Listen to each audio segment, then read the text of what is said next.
سلامتنا أبزلهم يبزحكم كبراتن كبرانن نحزينا بخم زوارنا مقدستي معبالتات كم سعب قريبنا لنا حديثي تختاتلتنا دما كانونا سبسكرايب لايكشن راقبرخوم كتكاتو لنا نعدم أبي نخونات مدلاو كم زود قليسهم قدماء منستر أبي حمد لومي أب بارلما أزرارابي مدرة أسمعهم تقراي أب زي توكلت له أخبا بيت مخري توكلت هزبي بزعبا عدلين دحنتن هزب تقراي كزتن وسانتات كحلفن تسمع بيت مخري وكلت هزبي بزعباتي أب تقراي زلو تادرا وختتن مس سودان زكير زلو سمدون زملكتو خالوت أزراربتي قدات تلعيلم يم مناسي تقراي بجنزب تشيتون أب سراوي السوداني سلف كم زلو بوقعي تزارب لهم سبسلطانات تግራይ ግዱዶ ታድራው ሓፈሳ መነሳያት ቀጽሎም ለለው ክብል አህግራዊ ተጣበቀ ይሰው ኣብ መሰላት ሁማን ራይትስ ዎች ከሲሱም ኣብ ትግራይ ዝተኣወጀ ክተት ኣዋጅ ዓቢ ፍርሕን ረዓድን ከም ዝፈጠረ ገሊጽሎ እዚ ውን ሒዝናልና بحوحات زمرة حدش كابينينا 2019 ዓመተ ምህረት በጀት አጽድቁም ካብ መንግስት ፌደራል በጀት ዝተኸልኸለ ሕወሓት ናይ 2019 በጀትን መደብ ስራሕና አጽድቁ ናብ ቤት ምኽሪ መሪሕ ወለም ብዛዕባ እዚ ኣዘራራቢ ምዕባለ እውን ዝርዝር ሓበሬታ ሒዝና ኣለና በጀነራል ጻድቃን ገብረትንሳኤን ጌታቸው ረዳን ዝምራሕ ሓድሽ ናይ አዲስ አበባ ተቃውሞ ሓይሊ ኻልኣይ ስርዑ ዓልኡ ምኽንያት ብምግባር ንሕወሓት ዘውግዝ ሓድሽ መግለጺ ዘርጊሖም ፖለቲካዊ ውድባት ትግራይ ዝሓቆፈ ቤት ምኽሪ ንሰላምን ለውጥን ትግራይ እቲ ኣብ ልዕሊ መናእስያ ዝፍጸም ዘሎ ጃምላዊ ግፋ ጸረ ህዝቢ ክብል ገሊጹ ኣላ ቤት ምኽሪ ሰላምን ለውጥን ትግራይ ነቲ ማፍያ ዝበለ ሕወሓት ክእለለዎ ክብል እውን ጸዊዕሎም ናይዞምን ካልኦት ዝርዝር ምዕባልታት ሕዚ ክነካፍለኩም ኢና ክሳብ መወዳእታ ምድላዋትና ጸኒሕኩም ክትከታተሉ ብኽብሪ ይዕድመኩም የፕሪቶሪያ ስምምነት ለትግራይ ህዝብ ሰላም መልሶ ግንባታና ልማት አዲስ ተስፋ የከፈተ ታሪካዊ ስምምነት ነው። ሆኖም የህወሓት አክራሪው አንጃ ቡድን ይህ የሰላም ስምምነት እንዲቀጥል አልፈለገም። እንደ ወትሮ ሁሉ መሰንበቻ መንገዱ ጦርነት፣ ግጭት እና ትርምስ ነው ብሎ ስለሚያምን በክልሉ ውስጥ አሁናዊ የፖለቲካና የጸጥታ ውጥረቶች ስምምነቱ ያመጣውን ተስፋ እንዲደበዝዝ እያደረገ ይገኛል። በተለይም በክልሉ የሚታዩ የታጠቁ ኃይሎች እንቅስቃሴዎች የግጭት ቅስቀሳዎችና ከውጭ ኃይሎች ጋር የሚነሱ ግጭቶች ከሁሉ በላይ ከቋሚ የኢትዮጵያ ጠላቶች ጋር ሆነው ጦር እናት ሀገርን ወደ ግጭት ለማስገባት የሚደረገው የባንዳነት እንቅስቃሴ በህዝቡ ዘንድ ትልቅ ጥያቄና ስጋት ፈጥረዋል። ክቡር ጠቅላይ ሚኒስትር በትግራይ ክልል ዘላቂ ሰላም ለማረጋገጥና የትግራይ ህዝብ ከሀገራዊ የልማት ፍሬ የበለጠ ተጠቃሚ እንዲሆን መንግስት በአሁኑ ወቅት እየወሰዳቸው ያሉ ተጨባጭ እርምጃዎችና የወደፊት እቅዶች ምንድናቸው? ከሰላም ወዳዱ የትግራይ ህዝብ ምሁራን፣ ወጣቶች፣ የሚዲያ ሰዎችና ፖለቲከኞች ምን ይጠበቃል? በጣም አመሰግናለሁ። قدماء منستر أبي حمد لومي أب بارلما أزرارابي مدرة أسمعهم تقراي أب زي توكلت له أخبا بيت مخري توكلت هزبي بزعبا عدلين دحنتن هزب تقراي كزتن وسانتات كحلفن تسمع بيت مخري وكلت هزبي بزعباتي أب تقراي زلو تادرا وختتن مس سودان زكير زلو سمدون زملكتو خالوت أزراربتي قدات تلعيلم يم قدماء منستر أبي حمد أبوشت تقراي زلو ጸጥታ ሁነታትን ትገልጽ መናሴ ትግራይ በገንዘብ ተሸይጡና በሰራዊት ሱዳን ይሰለፍ ከም ዘሎ بوقعي تزارب لهم كهولو يكفاو አሁን በርካታ የትግራይ ልጆች በጉልበት ታፍሰው ሱዳን ላለው ጦርነት ተሽጠዋል። በሱዳን ጦርነት ውስጥ የትግራይ ወጣቶች በማያውቁት ጉዳይ ህይወታቸውን እያጡ ይገኛሉ። ኢትዮጵያ ውስጥ ያለው ጉዳይ አልበቃ ብሎ ጉዳዩ ወደ ሱዳን ተሸጋግሯል። በዚህ ሁሉ ውስጥ የትግራይ ህዝብ ተጎጂ ነው። የትግራይ ህዝብ የችግሩ ባለቤት ሳይሆን የችግሩ ገፈት ቀማሽ ነው። የትግራይ ህዝብን ችግር የበለጠ ያባባሰው የውስጥ ቁስል መሆኑ ነው። የማይታይ የውስጥ ቁስል በቀላሉ የማይሽር መሆኑ ነው። قدماء منستر أبي حمد منجستون سلام كبل خبير واقع كم زخفل أزجلس نسو وعلى بريتوريا تكبراوين مجباري سرح كم زلون أزرار بمدرأيو أسمع زلام درد بتشامت تايت ياللبت قداي أي مسلين بزود تيت ياسجنيا يسلام سمنتنا كهولو بلاي الشنافي نات الشنافي كل كتش بلو يتوايبت درد መንግስት ካሸነፈ በኋላ የተሸነፈውን ኃይል አስቀምጦ ተደራድሮ መፈራረም ብቻ አይደለም፣ በችግር ውስጥ የነበሩ የታጠቁ ኃይሎች ቀልቦ ብዙ ድጋፍ ሰጥቶ ለሰላም ያለውን ቁርጠኝነት ለማሳየት ሙከራ አድርጓል። በዚያ ስምምነት ምን ተገኘ ያላችሁ እንደሆነ ቢያንስ በትግራይ ጊዜያዊ መንግስት ማቋቋም ተችሏል። መንግስት ማቋቋም ቀላል ነገር አይደለም። ከ60 ሺህ ያላነሱ የታጠቁ ኃይሎች ፌደራል መንግስት የትግራይ በጀት በጥራ ገንዘብ በነዳድን ዓጽዩ በመሓዝ ሰላሕታዊ ተከይላውን ስለዝኾነ ድማ ውዕል ፕሪቶሪያ በወገን አዲስ አበባ ሙሉ በሙሉ ከም ዝተሓሰ እዩ ክግለጽ ጸኒሑ ዘሎ። ቀድማ ሚኒስትር ዓብዪ ኣሕመድ ወሲኹ ኣብ ትግራይ ካብ ዘሎ ትግራዋይ ንላዕሊ ኣብ ካልኦት ካብታት ሃገር ዘለዎ ተጋሩ ዝሐሸ ናይ ሰላም ምንቅስቓስ ዕድል ኣለዎም ክብል እውን ተዛሪቡ እዩ። በነገራችን ላይ ዛሬ በትግራይ ውስጥ ከሚኖር ትግራዋይ በላይ በሰላም ወጥቶ መግባት የሚችል አፈሳ የማይካሄድበት በደሴ፣ በጎንደር፣ በባህር ዳር፣ በአዲስ አበባ፣ ቢሾፍቱ፣ አዳማ፣ አርባ ምንጭ፣ ሐዋሳ ያለ ትግራዋይ ትግራይ ካለው ሰው በላይ ሰላም አለው። ትግራይ ካለው ሰው በላይ በሰላም ወጥቶ መግባት ይችላል። እቲ ኣብ ትግራይ ዘሎ ናይ ሰላም የሚያሳዝነው ጉዳይ ግን ትግራይ ብቻ አይደለም። ፌደራል መንግስቲ ዘንበሮ ወታደራዊ ከበባን ናይ በጀት ዕፅዋ ዝተፈጠረ ምዃኑ ህዝቢ ትግራይ መነባብሮ ዓንዩ ብጥሜትን ብሕማምን ክሳቐ ከሎ ኣብዪ ኣሕመድ በኣንጻሩ ነዚ ጸገም እዚ ንመራሕቲ ትግራይ ጥራሕ ተሓተቲ ክገብር ምፍታኑ ፖለቲካዊ ምስሉይነት ምዃኑ ይግለጽ ኣሎ። ኣብ ዝሓለፉ ዓመታት ኣብ ኣዲስ ኣበባን ካልኦት ከባብታት ዘለዉ ተጋሩ ዜጋታት ብሰንኪ መንነቶም ከቢድ ማእሰርቲ ምጭዋይን ግፍዕታት ክበጽሖም ከም ጸንሐ ዝፍለጥ ኮይኑ እንተኾነ ግና ሕዚ ካብ ትግራይ ወጻኢ ዘሎ ትግራዋይ ዝሐሸ ሰላም ኣለዎ ምባሉ ነቲ ታሪካዊ በደላት ዝሸፈነ ምዃኑ ይግለጽ እዩ። እዚ ሎሚ ቀዳማይ ሚኒስትር ዓብዪ ኣሕመድ ኣብ ፓርላማ ዘመሓላለፎ መጠንቀቕታ እቲ ምስ ትግራይ ዘሎ መስሓብ ናብ ዝበኣሰ ብርኪ ከሸጋግሮ ከም ዝኽእል ይግለጽ እዩ። ቀዳማይ ሚኒስትር ዓብዪ ኣሕመድ መራሕቲ መቐለ ደቆም ኣብ ኣዲስ ኣበባን ወጻኢን ብሰላም እናምሃሩ ንህዝቢ ትግራይ ግና ንሓደጋ ይቃልዕዎ ኣለዉ ክብል እውን ወቂሱ እዩ። ትግራይ አካባቢ ያለው የፖለቲካል አውድ የመጥረቢያ ፖለቲካ ሰለባ ነው ትግራዋይና ኢትዮጵያውያን የሆኑት። መጥረቢያ 3 አክተሮች አሉት። አንደኛው አክተር ከብረት የሚሰራው የሚቆርጠው የተሳለ ነገር፣ ሁለተኛው አክተር ተጣሞ እዚያ ውስጥ የሚገባው እንጨት ነው። ሶስተኛው አክተር እንጨቱን ይዞ የሚቆርጠው አካል። የመጀመሪያው ብረቱ የተሳለው መጥረቢያ ምንም ዓላማ የለውም። የእንጨቱን ዓላማ ይፈጽማል። እንጨቱ ሲያዘው ብቻ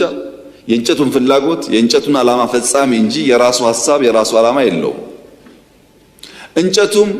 የያዘውን እጅ ወደ መራው የሚሄድ በያዘው እጅ የሚታዘዝ የያዘውን እጅ ፍላጎት የሚመልስ እንጂ የራሱ ዓላማ የለውም። ቲፒኤልኤፍ እንደ መጥረቢያ ነው።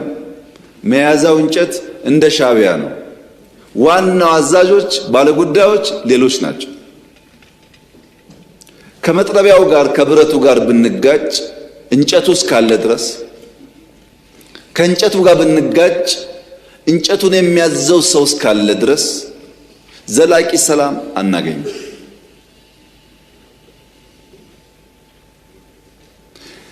ይልቁንስ ለመጥረቢያውና ለእንጨቱ ያለኝ ምክር የኢትዮጵያ ሰላምና እድገት ይበልጥ ተጠቃሚ ያደርጋችኋል፣ የሚልካችሁ አካል መጠቀም ያደርጓችኋል እንጂ ምንም ፋይዳ የለው የሚል ሲሆን፣ በእኛ በኩል ግን ዝግጅቱ ኢትዮጵያ የሰላሟ መደፍረስ ምንጭ የት እንደሆነ ስለምናቅ ከምንጩ የሚነሳውን ማንኛውም ትንኮሳ ለመከላከል የሚያስችል ቁመና በመፍጠር ላይ የምንገኝ መሆኑን ለተከበረው ምክር ቤት መግለጥ እፈልጋለሁ። የኢትዮጵያን አንድነት የኢትዮጵያን ሉዓላዊነት አደጋ ውስጥ ሊያስገባ የሚችል ማንኛውም ነገር ከመጣ ለመከላከል የሚያስችል ቁመና እንዳለን ላረጋግጥላችሁ እፈልጋለሁ። መጥረቢያውና መያዣውን እጅ ግን እንጨት ግን በተቻለ መጠን መታገስ፣ በተቻለ መጠን ማስተማር፣ በተቻለ መጠን መመለስ ያስፈልጋል። ጉዳቱ የጋራ ስለሚሆን ያለፈ ስልት እስረኛ የመሆን ምኞት ትናንትና ሻዕቢያና ወያኔ ከሱዳን ጋር ተባብረው ደርግን ጥለዋል። አሁንም እንደዛ ተባብረን እንጥላለን የሚል ምኞት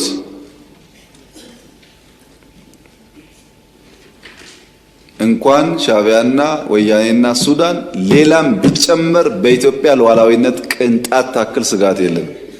ናብቲ ቀጻሊ ዘሎ ዛዕባ ተሰጋጊርና ኣለና ሁማን ራይትስ ዎችን ሰበስልጣናት ትግራይ ብግድዱ ወታደራዊ ሓፈሳ ከሲሶም ኣብ ትግራይ ዝተኣወጀ ክተት ፍርሕን ራዕድን ከም ዝፈጠረ ድማ ገሊፆም ዓለም ለኻዊ ትካል ተጣባቂ ሰብኣዊ መሰላት ሁማን ራይትስ ዎች ኩነታት ትግራይ ኣድሂቡ ተወሳኺ መግለፂ ዘርጊሕሎም እቲ ትካል ኣብ ዝውፅኦ መግለፂ ዕድሚኦም ገና 16 ዓመት ዝኾኑ ህፃናት ሓዊስኻ መናእሰያት ዕላማ ዝገበረ ጽዑቕ ግድዱ ወታደራዊ ሓፈሳ ዓስክርና ይካየድ ምህላው ገሊፆም እቲ ትካል ከም ዝሓበሩ እዚ ምንቅስቓስ እዚ ኣብቲ ክልል ከቢድ ራዕድን ፍርሕን ፈጢሩ ከም ዘሎ ሓቢሮም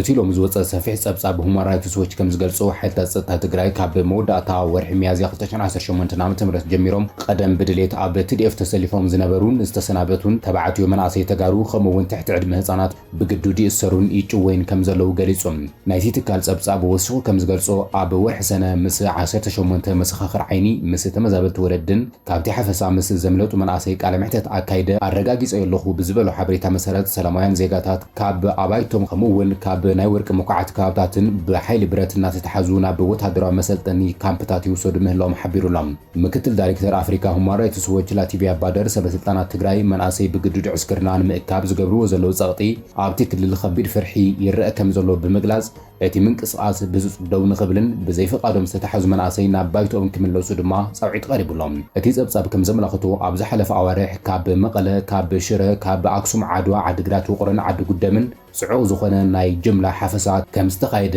ኣረጋጊጸ ኣለኹ ይብል ሓለፍቲ ፀጥታ ነቶም መናእሰይ ንምፍላይ ናይ ቀደም ተጋደልቲ ዝርዝር ጽሑፋትን ናይ ሰፈር መረዳእታት ተጠቒሞም እዮም ዝበለት ትካል ንኣብነት ኣብ መፋረቕ ጉንበት ወርሒ ኣብ ቆላ ተንቤን ዝንቀሳቐሱ ዝነበሩ ናይ ወርቂ ኳዓቲ መናእሰይ ስርሖም ንኸቋርፁ ድሕሪ ምእዛዝ ብደርዘን ዝቑፀሩ መናእሰይ ብሓይሊ ተታሒዞም ናብ ወታደራዊ ካምፕታት ተሰጋጊሮም እዮም ክብል እውን ወሲኹ እዮም እቶም ካሃድሙ ዝፈተኑ መናእሰይ ከቢድ መውቃዕቲ ከም ዘጋጠሞምን ገሊኦም ብሰላሕታ ብጥይት ከም ዝተቐተሉ ድማ እቲ ፀብጻብ ኣረጋጊጹሎም ካብዚ እቲ ዝበኣሰ ዝበሎ ጉዳይ ድማ መናእሰይ ካብቲ ሓፈሳ ምስ ዝሃድሙ ናይ ከባቢ ኣመሓደርትን ካልኦት ሰበስልጣናትን ወለዶምን ኣዝማዶምን ከም መተካእታ ሆስተጅ ገይሮም የእስርዎምን ንደቆም ሓሊፎም ንክህቡ ፀቕጢ ይገብሩሎም ከም ዘለዉ ድማ ገሊጹ እዮም ብምኽንያት እዚ ድማ ብርክት ዝበሉ መናእሰይ ካብ ገዛውቶም ወፂኦም ኣብ በረኻታት ይሓድሩ ከም ዘለዉ ዝገለጸ እቲ ፀብጻብ ገሊኦም ስድራ ቤታት ድማ ደቆም ንምድሓን ናብ ኣዲስ ኣበባን ካልኦት ክልላት ኢትዮጵያ ይሰድዎም ከም ዘለዉ ሓቢሩ እዮም ሁማን ራይትስ ዎች ወሲኹ ሕወሓት ነቲ ብወግዕ ዘጽድቆን መላእ ትግራይ ብማእኸላይ ኩማን ንኽመሓደር ዝሃቦ ሰፊሕ ወታደራዊ ኣዋጅ ብጽኑዕ ድሕሪ ምንጻግ እዚ ሕጊ እዚ ካብ ወታደራዊ ክተት ንዝሃድሙ ሰባትን መሓዙቶምን ብጽኑዕ ማእሰርቲ ብከቢድ መቕጻዕቲ ገንዘብ ዝቐጽዖ ኮይኑ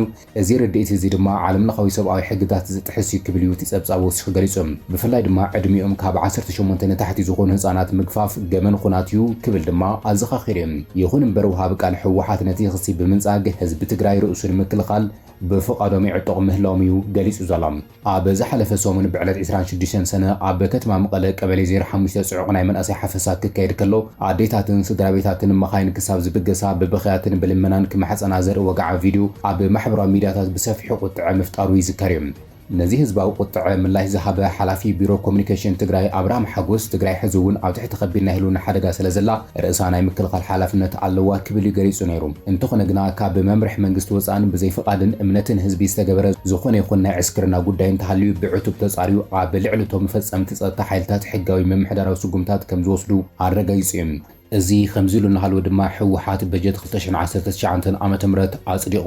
መንግስቲ ፌደራል ንትግራይ በጀት ዓጽዩ ኣብ ዝቕጽለሉ ዘሎ እዋን ሕወሓት ናይ 2019 በጀት ከም ዘጽደቐ ኣፍሊጡ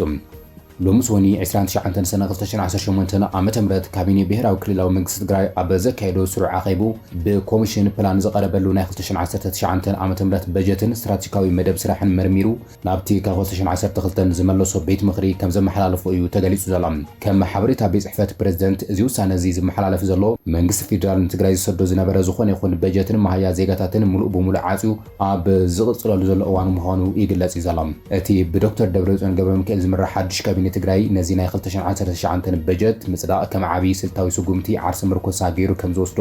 ገሊጹ እዩ። ኣብ ዝሓለፈ ኣዋርሕ መንግስቲ ፌደራል ንመቐለ ብሕገ መንግስታዊ ምግሃስ ብምኽሳስ ሕወሓት ንጊዜያዊ ምምሕዳር ትግራይ ኣፍሪሱ ባዕሉ ፕሬዝደንት ገይሩ ሸይሞሎ ድሕሪ ምባል ንትግራይ ዝውሃብ ዝነበረ በጀት ነዳዲ መድሓኒት ጥረ ገንዘብን ሙሉእ ብሙሉእ ዓፂዎ ከም ዘሎ ይዝከር። ትግራይ ካብ ኣዲስ ኣበባ በጀት ናይ ምጽባይ ዝምባለ ከም ዘይዋፅኣ ብወግዓዊ ብምእማን ድማ ባዕላ ንባዕላ ብዘተኣማምን መንገዲ ተመሓድረሉን ወታደራዊ ፀጥታ ኣተረጋግፀሉን ናይ ገዛ ርእሳ በጀት ክትነድፍ እያ ክብል ድማ ዶክተር ደብረጽዮን ገብረ ሚካኤል ተዛሪቡ ነይሮም።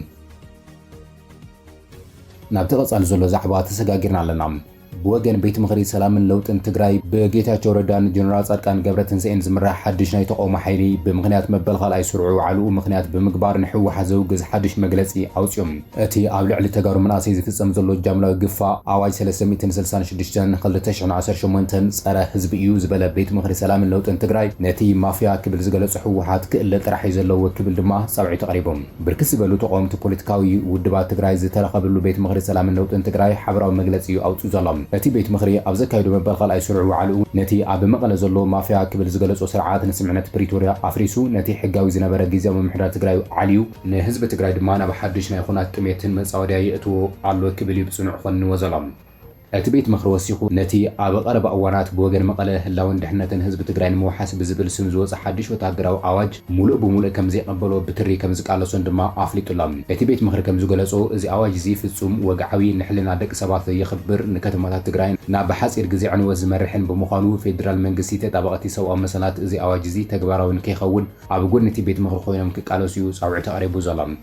እቲ ዝወፀ በዓል 3 ገጽ መግለጺ ከም ዝሕብሩ እቲ ሕዚ ኣብ መላእ ትግራይ ብምኽርን ብሓገዝን ኤርትራ ዝካየድ ዘሎ ጽዑቕ ናይ መንእሰይ ምግፋፍ ታሪካዊ ገበን ይልዎም። እቶም ዕጡቓት ሓይልታት ንደቀን ክከላኸላ ዝፈተና ኣዴታት ትግራይ እውን ካብ ጓጉአን እናመንጠሉ ክሃርምወንን ክኣስርወንን ከም ዝወሰኑ ኣቃሊዑ እዩ። ቤት ምኽሪ ሰላምን ለውጥን ትግራይ ነዚ ወግዓዊ ገበን ዝኾነ ወታደራዊ ሓፈሳት ደው ንኽብልን ብትሪ ከም ዝቃለስን ኣብዚ ገበን እዚ ዝሳተፉ ዘለው ሰበስልጣናት መቐለ ድማ መዓልቶም ሓልዮም ብሕጊ ከም ዝፋረዶምን ወግዓዊ ገይሩሎም። እቲ ቤት ምኽሪ ወሲኹ ከም ዝገልጾ ሕወሓት ንመናእሰይ ኣብ ዓዶም ሰሪሖም ክልወጥሉ ዝኽእል ኩነታት እናጨለመ ናብ ከቢድ ስቃይን ሞትን ክሃድሙ ይገብሮም ከም ዘሎ ድማ ኸሲሱ እዩ። ናይዚ ሓደ መርኣያ ድማ ኣብ ስዑድ ዓረብ ንሞት ተፋሪዶም ኣብ ጻዕሪ ኣፍ ሞት ዝርከቡ ዘሎ ኣማይ ዜጋታት ተጋሩ ምዃኖም ብምጥቃስ እዚ ጸገም እዚ ብስንክቲ ኣብ መቐለ ዘሎ መራሒ መዋቕር ጥፍኣት ዝመፀ ብምዃኑ እቲ ቤት ምኽሪ ምስ ፌደራል መንግስቲ ብምውሃድ ነቶም ዜጋታት ካብ ኣፍ ሞት ንምድሓን ዲፕሎማስያዊ ፀጥታታት ክሕይል ምዃኑ ድማ ቃል ኣትዩሎም።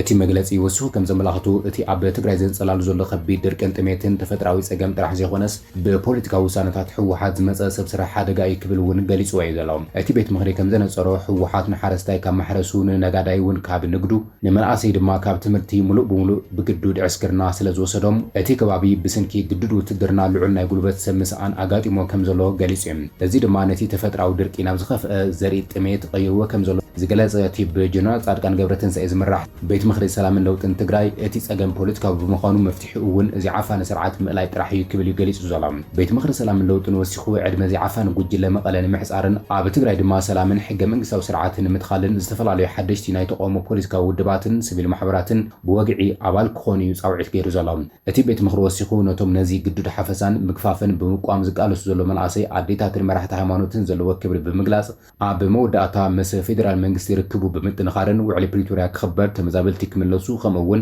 ተጋደልቲ ተመሊሶም ዓዶም ከልምዑ ዝኽእልሉ ሓድሽ ናይ ሰላም መንገዲ ክኸፍት ምዃኑ ድማ ቃል ኣትዩሎም።